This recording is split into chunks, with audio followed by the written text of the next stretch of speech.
Hello students, this is the fourth video of third chapter The Little Girl. But while Alice was putting her to bed, she grew suddenly afraid. Earlier we have read that Kezia is left alone in the house as her mother and grandmother have to go to hospital. और जो Alice है जब उसको bed पर लेटाने की कोशिश कर रही है शी ग्रू सडनली अफ्रेड, तो वो अचानक से केजिया डर जाती है. What will I do if I have a nightmare. Nightmare means bad dream, कि अगर मुझे बुरा सपना आता है तो मैं क्या करूँगी. शी आज वो पूछती है I often have nightmares and then granny takes me into her bed. I can't stay in the dark, it all gets whispery. तो वो कहती है कि अक्सर उसको बुरे सपने आती हैं और ग्रैनी जो ग्रैंड माँ है वो उसको अपने बेड में लेटा लेती है और वो अंधेरे में नहीं रह सकती, और उसको अंधेरा अगर करती हैं तो ऐसे लगता है जैसे कोई विस्परिंग कर रहा हो, धीरे धीरे से बोल रहा हो. This is called whispering. Yes, you always do in the classrooms while teacher is teaching. Students use to do whispering. Okay, come back. You just go to sleep, child, said Alice, pulling off her socks. तो उसकी pulling off means remove करते हुए socks को Alice को उसको कहती है कि तुम्हें सोना चाहिए. And don't you scream and wake your poor pa. और उसको instruct कर रही है कि उसको रात को चिल्लाना नहीं है, उससे क्या होंगे बेचारे जो फादर हैं उसके वो जाग जाएंगे. Now come turn next page.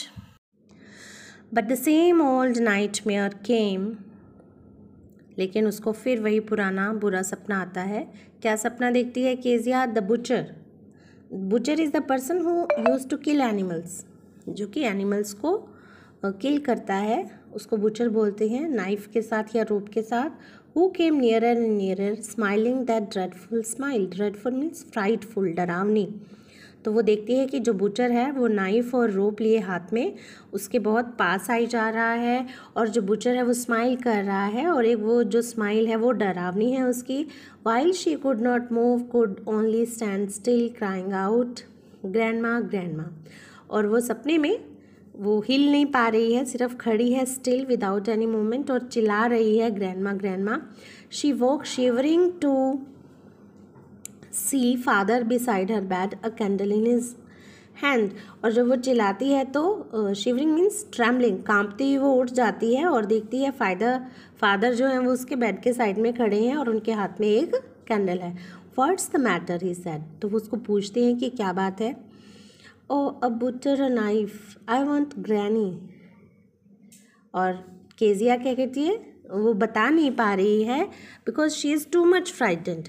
तो वो फादर को वैसे देख लिया, एक तो पहले ही डरी हुई थी, ऊपर से फादर को देख लिया, तो again she is stammering butcher knife I want granny. He blew out the candle. Blew out here means extinguished. उसको वो बुझा देते हैं कैंडल को, बेंच डाउन नीचे झुकते हैं, and caught up the tile in his arms. और केजिया को अपनी आर्म्स में उठा लेते हैं. Carrying her along the passage to the big bedroom. और उसको उठा कर वो जो है पूरे रास्ते से बड़े बेडरूम में ले आती हैं. A newspaper was on the bed. और बेड पर वहाँ एक न्यूज़ पेपर पड़ा था. हाफ स्मोक्ड सिगार था. Was near his reading lamp. जो टेबल थी रीडिंग टेबल, उस पर लैम्प के पास. He put away the paper. Paper को वो दूर हटा देते हैं वहाँ से. Threw the cigar into the fireplace. और सिगार को वो जो फायर प्लेस होती है, फायर प्लेस जो अभी भी जो हिली एरियाज़ होते हैं, कोल्ड प्लेसेस होते हैं, वहाँ पर घरों में फायर प्लेसेस बनाए जाते हैं. आपने पिक्चर्स में, मूवीज़ में देखा होगा, सीरियल्स में. और जिनके रिलेटिव्स जो हैं वो हिली एरियाज़ में रहते हैं उनके घरों में भी नोटिस किया होगा आपने. तो वो वॉल में एक छोटा सा स्पेस बना देते हैं जहाँ पर जो वुड है उसको बर्न किया जाता है, just to warm the house, कि घर थोड़ा गर्म रहे, कॉजी रहे, इसलिए. और तो वो फायर प्लेस पे सिगार को डाल देते हैं. Then carefully tucked up the child. और फिर बड़े ध्यान से tentatively, tucked up means covered up, कि उसको बेड पर अच्छे से बच्चे को कवर कर देते हैं. सो here you can C a different side of his father. He is very caring, कि बच्चे के सामने सिगार नहीं पीना है तो वो उसको, और अभी हाफ स्मोक थी वो उसको फायर प्लेस पे डाल रहे हैं, न्यूज़पेपर वहाँ से हटा के रख दिया ताकि बच्ची जो है वो कंफर्टेबल रहे, उसको अच्छे से कवर अप कर रहे हैं। ही ले डाउन बिसाइड हर, उसके साथ में लेट जाते हैं। Half sleep still with the butcher smile all about her it seemed she crept close to him. तो अभी आधी नींद में होती है गर्ल भी, और अभी भी उसको वो सपना जो वो देख रही थी बैड नाइटमेयर जो था वो भी कंटिन्यू था। बुचर की स्माइल उसको अभी भी दिख रही थी।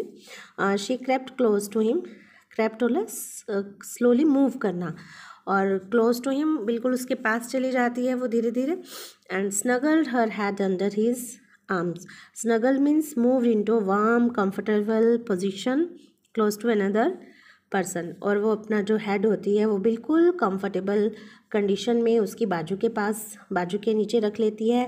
Held tightly to his shirt, और उसकी फादर की शर्ट को वो टाइटली पकड़ लेती है। Then the dark did not matter she lay still. अब उसको डर नहीं लग रहा था, अंधेरा कोई मैटर नहीं कर रहा था। She was not bothering about the darkness, she lay still without any movement, वो वहाँ पर चुपचाप लेटी रहती है। Here, rub your feet against my legs and get them warm, said father. So here you can see father is too much caring about her daughter, कि अपने feet को मेरी लेग्स के ऊपर रब कर लो जिससे कि वो उनको वार्मथ मिल सके, वो गर्म हो जाएं। Tired out he slept before the little girl. अब फादर है, सारा दिन वर्किंग रहते हैं फादर्स, तो ऑब्वियस है कि टायर्डनेस फादर जो पेरेंट्स हैं उनको हो जाती है, फादर को मोस्टली हो जाती है, सारा दिन बाहर रहते हैं, काम करते हैं। He slept before the little girl, वो लिटिल गर्ल से पहले ही सो जाती हैं। A funny feeling came over हर, और एक अजीब सी खुशी वाली फीलिंग उसको गर्ल को फील होती है। पुअर फादर, बेचारे, नोट सो बिग, इतने भी बड़े नहीं हैं, after all and with no one to look after him, कि इनकी केयर करने वाला तो कोई भी नहीं है। So here you can see the attitude of the girl is changing, the feeling about her father is changing, and with no one to look after him he was harder than grandmother. तो वो जब लेटी है पास father के तो उसको feel हो रहा है कि ग्रैंड मदर से थोड़े वो हार्डर हैं, but it was a nice hardness, लेकिन उनकी जो हार्डनेस है वो अच्छे वाली है। And every day he had to work and was too tired to be Mr Macdonald, और सारा दिन बहुत काम करते हैं, बहुत थक जाते हैं, तो वो मिस्टर मैकडोनल्ड नहीं बन सकते। She had torn up all his beautiful writings. Now she is realizing her mistake, that it was her mistake that she had torn up all his beautiful writings, कि उसने अपने फादर की जो speech थी उसको फाड़ दिया था। She stirred suddenly, और ये सोचकर अचानक से वो मूव करती है, stirred means moved, and sighed, और एक लंबी सांस लेती है। What's the matter? Answer father, और फादर की आंख खुल गई तो वो फिर से पूछते हैं कि क्या बात है। अनदर ड्रीम, दूसरा सपना देखा। Oh said the little girl, my hands on your heart, कि मेरा सिर आपके हार्ट पर है। I can hear it going, hear it going means उसकी हार्ट बीट को वो सुन सकती है, फील कर सकती है। What a big heart you have got father dear, कि आपका दिल बहुत बड़ा है। So here we have noticed that whenever parents seems to be opposing the children, and children take it sometimes negatively, but later children take time to understand the actions of their elders. So sometimes a negative opinion or distrust may develop for their parents, कि कभी कभी बच्चों को time लग जाता है अपने parents के एक्शन को, अपने बड़ों के जो भी डिसीजन है उसको समझने में, और कई बार उनका जो डिसीजन है वो नेगेटिव भी लगता है, कई बार डिस्ट्रेस की फीलिंग भी बच्चों में आ जाती है पेरेंट्स को लेकर। But as the kids grow older their opinions change, लेकिन जैसे जैसे बच्चे बड़े होते हैं ओपिनियंस भी चेंज हो जाता है। So this story has a message for both the children and parents, कि भाई मैसेज है बच्चों के लिए भी और पेरेंट्स के लिए भी। Children should trust their parents as in order to prepare their little ones for the hardships of adult life. Parents may be strict, they can punish their kids, कि जो पेरेंट्स हैं उनके ऊपर ट्रस्ट रखना चाहिए बच्चों को, क्योंकि जो पेरेंट्स हैं वो अपने बच्चों को प्रिपेयर कर रहे हैं लाइफ में जो आने वाली प्रॉब्लम्स हैं उनको लेकर। तो वो कभी कभी स्ट्रिक्ट भी हो जाते हैं, कभी उनको पनिश भी करते हैं। जबकि दूसरी ओर, while on the other hand, parents should understand that physical punishment can leave emotional scars on the little mind और हार्ट ऑफ द चाइल्ड। और दूसरी तरफ जो है पेरेंट्स को भी समझना चाहिए कि फ़िज़िकल पनिशमेंट हमेशा जो है वो सक्सेसफुल नहीं हो सकता ये ऐसा मेथड हमेशा, क्योंकि उससे क्या होता है, जो लिटिल माइंड है बच्चे का, हार्ट है, उसके ऊपर वो कई बार इमोशनल स्कार्स रह जाते हैं। वो बच्चे के दिमाग पर उसकी फीलिंग्स को हर्ट कर सकता है। सो द पेरेंट चाइल्ड जो बॉन्ड है, इसकी जो स्ट्रेंथ होती है वो डिपेंड करती है both the parents and children पर, कि आपका रिलेशन तभी स्ट्रॉन्ग होगा जब पेरेंट्स जो हैं वो बच्चों की फीलिंग्स को समझ पाएंगे और बच्चे जो हैं वो पेरेंट्स को ओबे कर पाएंगे। So that is the chapter. Have a nice day.